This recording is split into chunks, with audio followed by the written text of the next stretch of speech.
본격 밀리터리 팟캐스트 밀떡을 시작합니다. 안녕하세요, 정명섭 작가입니다. 안녕하세요, 국방정론 박찬준입니다. 안녕하세요, 태성호입니다. 네, 이번 시간에는 굉장히 흥미로운 소식, 제가 예전에 만약에로 한번 다뤄봤던 그 만약에라는 코너가 현실에서는 구현이 안 되지만 그냥 저의 뇌피셜 내지는 이랬으면 좋겠다라는 핑크빛 상상으로 했던 건데 이 중에 하나가 현실이 될 가능성이 조금 더 높아졌습니다. 이게 뭐냐면 미국이 좀 뜻밖인데 자주포 개발에 계속 실패하고 있어요. 팔라딘도 나가리, 그 다음에 그 이후에 후속 기종도 계속 뭐가 개발했다가 안 됐다가 개발 취소했다가 막 이래서 드디어 그때 슬슬 얘기 나왔던 게 이러다 우리 K9 사는 거 아니냐 라고 해서 제가 한번 다뤄봤을 텐데 그때 반응들도 에이 설마 이랬는데 조금 더 현실이 돼가고 있습니다. 이번에 방산전시회에서 미국에서 열린 방산전시회에서 K9A2 공개를 했고 그 다음에 여러 가지 홍보들을 하게 되면서 슬슬 이야기가 나오고 있거든요. 이거 진짜인가요? 어떻게 된 건가요? 뭐 제가 볼 때는 가능성이 열리게 된 가장 큰 키가 저 때문 아닌가요? 제가 다뤄서 만약에 그랬을 수도 있지만 네. 저는 그보다는 포신에 있다고 봐요. 포신. 네. 미국에서 차기 자주포 사업에서 안 됐던 부분이 포신입니다. 포신 뭐냐면 예를 들면 PZH-2000 있지 않습니까? 네. 아주 유명하죠. 지금 성능적으로는 전 세계 자주포 중에서 넘버원을 차지하고 있는 그 자주포의 52구경장 포신이 어느 정도까지 마모를 견디면서 네. 운영이 되느냐면 1500발로 알려져 있어요. 물론 6호 장약을 계속 썼을 경우에 1500발인데 그거보다 좀 더 하겠죠.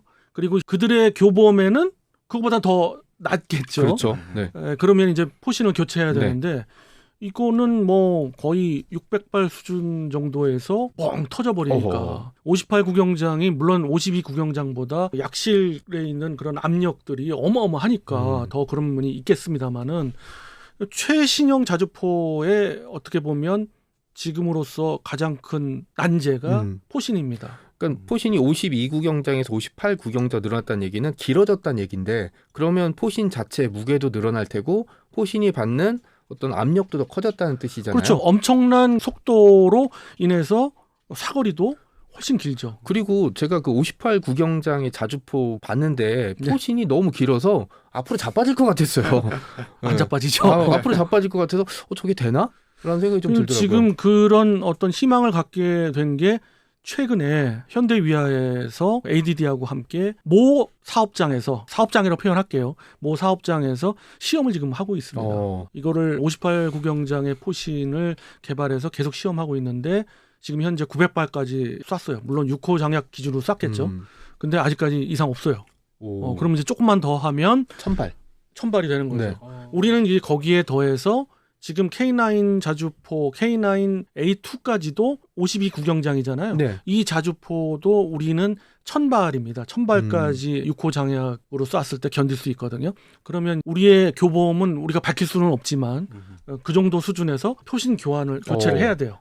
근데 이제 그것을 58. 최상위 1500발 수준으로 늘리겠다는 얘기인과 동시에 쓸 수 있는 58구경장의 포신을 만들겠다는 거고 이거와 함께 K9A3를 위한 기초 작업들이 계속 이루어지고 있잖아요. 우리가 에어쇼나 기타 전시회에서 보셨으면 알지만 그리고 요즘 유명해지는 차륜형 자주포에도 이걸 우리가 단순하게 차륜형 자주포를 그냥 만드는 게 아니라 차륜형 자주포의 포탑 부분을 완전 무인화.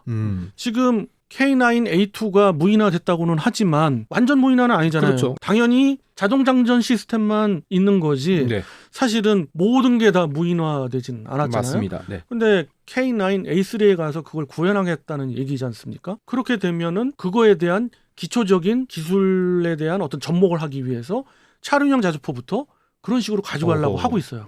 그러니까 하나하나 이제 단계를 밟아가는데 미국에서 다른 건 다 내가 스스로 할 수 있어. 근데 포신 부분만 안 돼. 그게 바로 포신의 어떤 도금 기술이 떨어지는 거예요. 우리도 지금 하고 있는데 미국이 안 된다는 게 살짝 이해가 좀 안 되긴 하지만 그건 어쨌든 역으로 얘기하면 대한민국의 포신 기술이 1위라는 얘기죠. 그러니까 제가 자료를 찾아봤는데 58구경장 늘어나면 자주포는 조금 불안전해 보이긴 하는데 대신 사정거리가 기존 자주포 52구경장보다 한 20% 정도? 20-30% 정도 더 멀어진다고 하더라고요. 현대전장에서 남보다 멀리 쏠 수 있는 무기를 가지고 있다는 거는 굉장히 큰 메리트가 되는데 그 미군도 우리나라 K9 자주포에 대해서 굉장히 호평을 하고 있잖아요. 현장에 들어본 적이 있었나요? 예, 뭐 현장에서 미군 화력 운영하는 인원들, 그러니까 뭐 일선에서 자주포를 운영하는 인원도 그렇지만 그 자주포를 가지고 화력을 운영하는 장교들도 K9 정도면 오히려 자신들이 가지고 있는 지금 주한미군이 운영하는 자주포보다 좋은 점이 많다라고 이야기를 하고 있고요. 그리고 지금 계속 이야기하시지만 사실 2019년에 미국에서 미 육군에서 신형 자주포 사업이 들어갔잖아요. ERCA라는 프로젝트인데 네. 말씀하신 게 딱 맞습니다. 구경장 늘려가지고 네. 사거리 길게 하고 또 하나는 발사 탄수를 많이 해서 화력을 집중시켜서 멀리 많이 쏘겠다라고 네. 했는데 가장 중요한 포신이 네. 터지고 뭐 이런 문제가 있어서 처음에 BAE 시스템이 개발하다가 취소가 됐죠. 그러면서 지금 말씀하신 것처럼 정 작가님의 염원도 있겠지만 네. 기회가 열리게 된 겁니다. 그거 예. 빨대를 꽂을 수 있는 좋은 기회가 이제 온 건데 이게 결국은 이제 문제는 포신, 그다음에 자동화, 유무인 복합 뭐 이런 것들인데 이게 그러면 전 세계에서 트렌드를 우리가 끌고 가고 있다. 뭐 이렇게 봐도 되는. 우리는 그러면 우리도 개발주인데 우리는 성공할 수 있는 건가요? 거기에서는 이제 도금 기술이 중요한데 우선 우리가 흔히 알고 있는 크롬 도금 기술이잖아요. 네. 이런 크롬 도금 기술을 적용했는데 사실은 판자 하우비츠 2000이 그렇게 성능이 좋은 게 크롬 도금을 전 포신에다가 다 했거든요. 약실뿐만 아니라. 근데 우리는 K9 썬더는 사실 뭐 단가도 좀 줄일 겸 그렇게 다 하진 않고 약실 부분만 했거든요. 정말 위험한 부분만, 더 열이 가해지는 그런 부분들만 했는데 그러다 보니까 마모율이 좀 더 떨어졌어요. 근데 그것을 아예 그냥 우리도 단가가 더 싸니까 크롬 도금으로 해서 지금 앞서 이야기했듯이 900발까지 지금 사격을 해봤는데 아무 이상이 없었다. 네. 앞으로도 계속해서 없을 거잖아요. 네. 그러면 거의 그 수준으로 갈 거고 58 구경장은 이제 그 기술을 가지고 시작을 했어요. 근데 제가 들은 정보로는 크롬 도금 기술이 적용이 안 된 것 같아요. 그러면 포신이 어떻게 버티는 거죠? 왜냐하면 크롬 도금 기술을 우리가 원래부터 적용을 하려다가 안 한 이유가 여러 가지 다른 단점들도 있다라는 얘기고, 그리고 미국에서 계속 포신이 터지는 이유가 도금 기술도 조금 떨어지기 시작했지만 또 하나가 자기들은 좀 더 단단하게 하기 위해서 복합 재료가 다 들어간 포신 전체가 들어간 부분들을 했거든요. 우리도 기술을 거기다 접목시키려고 했습니다만 우린 뭐가 이상이 있었는지 그걸 일부러라도 안 했어요. 근데 아니나 달러 팔라딘에서부터 펑펑 터지기 시작하는 거예요. 아니 상대방을 터뜨려야 되는데 왜 포신이 터지냐고 뭐 이런 거잖아요. 그렇죠? 그러니까 많이 쓰면 터지나 네, 봐요. 네. 하여튼 그래서 그것을 지켜보니까 아 이거 아니다. 그래서 제가 알기로는 그 부분에서 제가 전문가는 아니지만 탄탈륨 도금 기술이라는 게 있어요.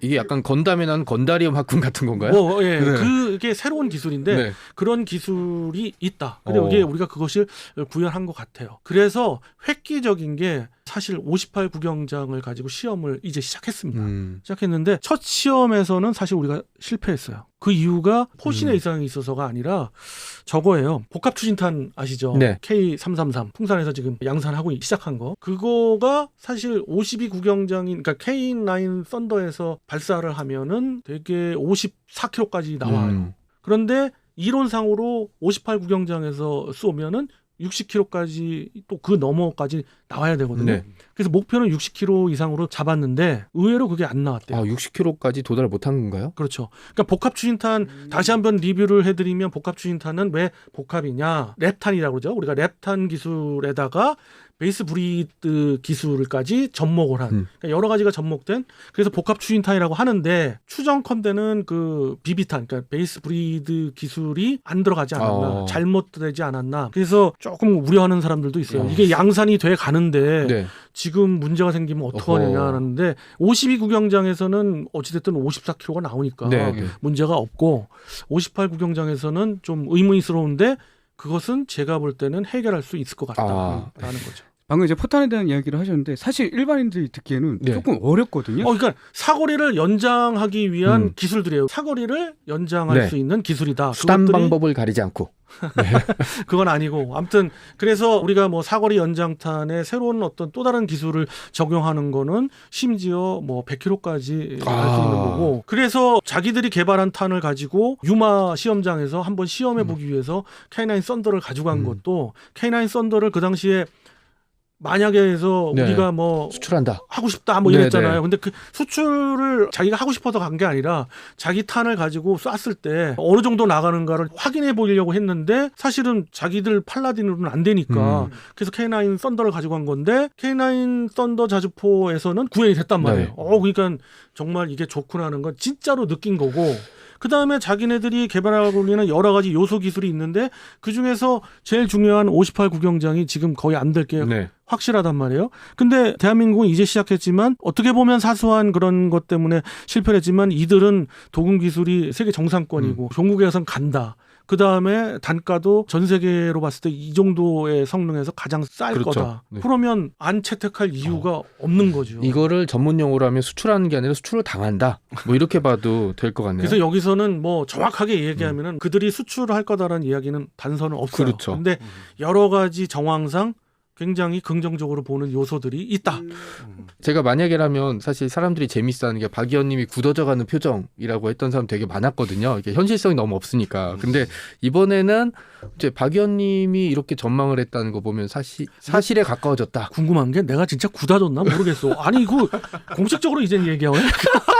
저는 네. 절대 굳어진 적이 없는데. 물론입니다. 네. 네. 자, 이렇게 장밋빛 전망이 좀 나왔는데 이러면 진짜로 미국에 수출하고 뭐 이렇게 성사되면 K9 A3 버전이겠죠? 이 자주포의 미래는 어떻게 될까요? 최근에 제가 본 게 카덱스죠. 카덱스에서 그냥 바쁜 시간에 은근슬쩍 봤는데 많이 달라진 것 중에 하나는 K9 A3는 제가 왜 봤냐면 K9을 좋아하는 분이 저기 계시잖아요. 아, 네, 네. 그래서 내가 그 부분을 꼭 보고 가야겠다고 봤는데 특이한 게 K9 A3의 차대가 전에는 K9 A3로 불릴 정도 수준이었어요. 왜냐하면 K9부터 K9 A1 계속해서 우리가 업그레이드 하고 있잖아요. 그 다음에 이제 수출까지 되고 있는 K9 A2 우리도 이제 차기에 이제 업그레이드 또 하겠죠. 거기에 K9 A3를 붙였다는 얘기는 거의 비슷한 그런 차대에 포신이 58 구경장인데다가 완전 무인화되고 그 다음에 무인 차량이 있고. 이런 거죠. 무인 차량도 당연히 계열화 돼 있을 거고. 근데 아주 눈에 보이는 특징이 바뀐 게 차체가 완전 달라졌어요. 차체를 자체 개발했어요. 이것만 보면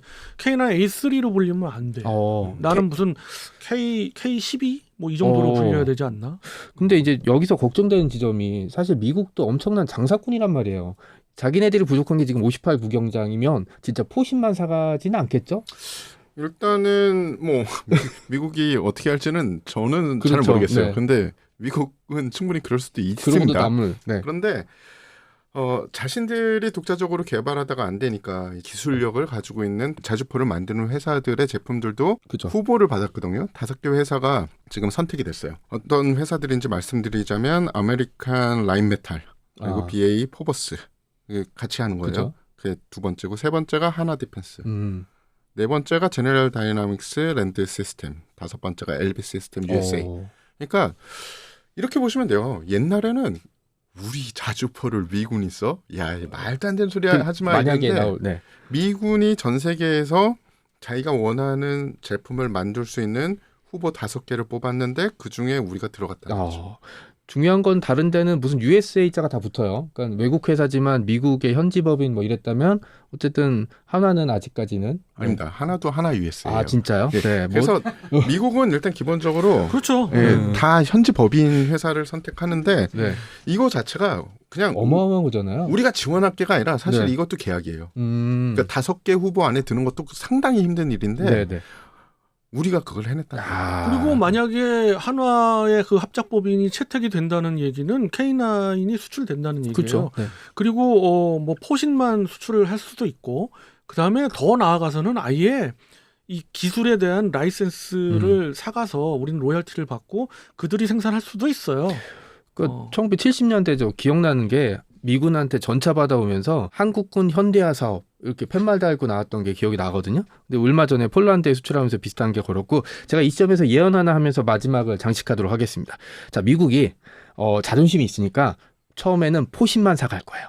그래서 자기네 자주포에 낑기려고 온갖 애를 쓰다가 결국 포기하고 K9A3를 사갈 거다. 제가 장담하겠습니다. 네. 이상 소설이었습니다.